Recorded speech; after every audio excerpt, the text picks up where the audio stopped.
On TikTok today, I've been talking about three different subjects: frozen windmills, slimy Ted Cruz, and dead Rush Limbaugh. Now, on TikTok, you only have 60 seconds, and let's face it, I'm a talker.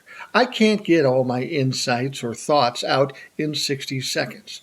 So I jump over here to YouTube where I can talk a little longer on those same subjects. Now, if you feel compelled to listen, sit back. I'll tell you some shit. First, let's talk about the frozen windmills. Well, Tucker Carlson had Governor Greg Abbott of Texas on his show last night. And they were discussing the problems with all the cold, the snow, the electrical grid failing. And they were trying to blame it on frozen wind turbines, which is absolutely ridiculous. They were also suggesting, see, this is what happens with the Green New Deal.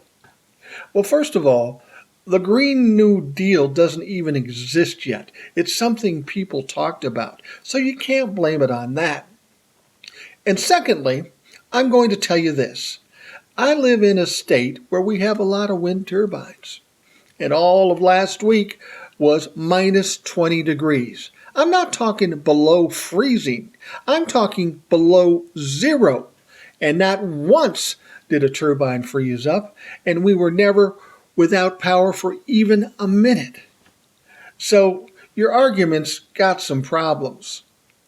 And we're talking about temperatures in your state of just below freezing.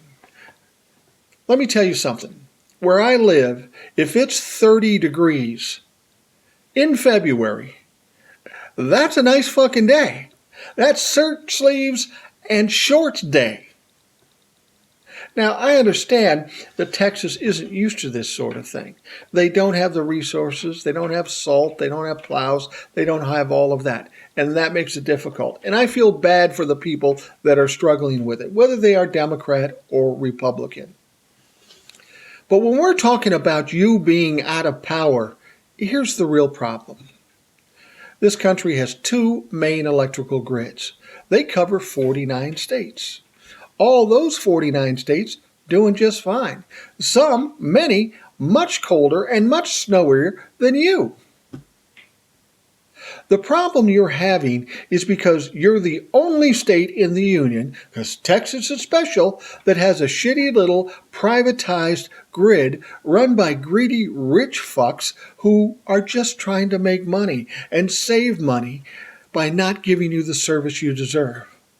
This is why you are without power. It has nothing to do with frozen windmills or the Green New Deal or anything else. It has to do with your government and their willingness to deal and take money with or take money from rich people who want to have a monopoly on electricity.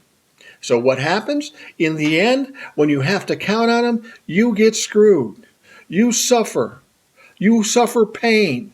Some people may even die because of this, because of your governor, your government, and these greedy fucks that are taking your money away and providing poor service in return. So just remember that. Now let's talk about Teddy Cruz, slimy Senator Teddy Cruz. Remember when Hurricane Sandy hit the Northeast? And Teddy was appalled. He said, we should not give them federal funding. That state should have prepared for this. They didn't do what they were supposed to do. There's no reason our taxes should go up just because they're dumb and they didn't do their job. Well, now, of course, we've got Texas.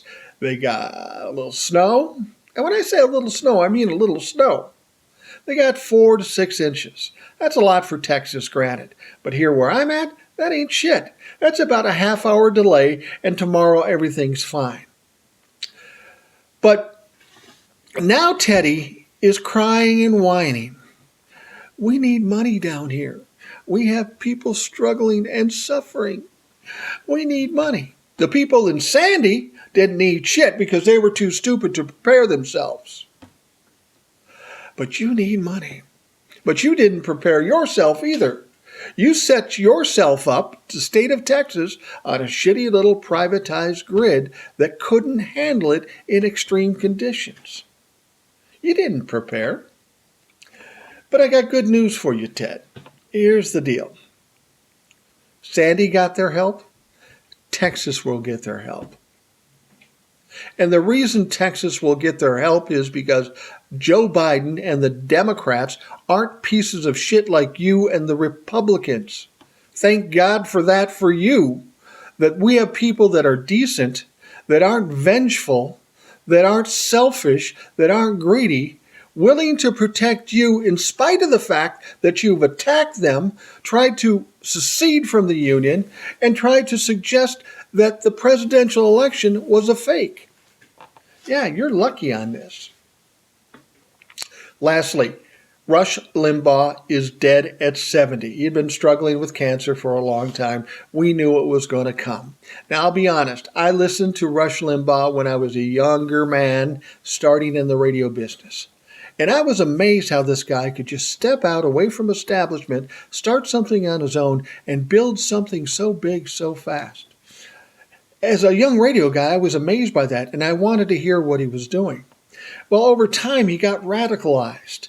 He sided with the radical right. He started spewing shit, hate, racism, inciting nutcases. Of course, I stopped listening to him at that point. He was a joke. He was a danger to the society.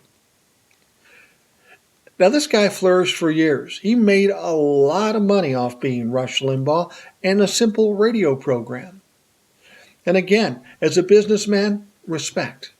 But how he did it is absolutely disgusting. All he did is appeal to the lowest common denominator. If that's what you have to do to make a buck, you should be ashamed of yourself. Well, now he's dead. And as I said in my TikTok, you're never supposed to speak ill of the dead. And I won't speak ill of Rush Limbaugh. It doesn't make any sense right now. It's gone. He's done. But I am really glad that that's one cog in the radical right media that is now off the air. He can no longer spew hate, racism, and bullshit to the general public. He can no longer incite these crazed idiots. And that's a good thing. Thanks for joining me on Rational Boomer.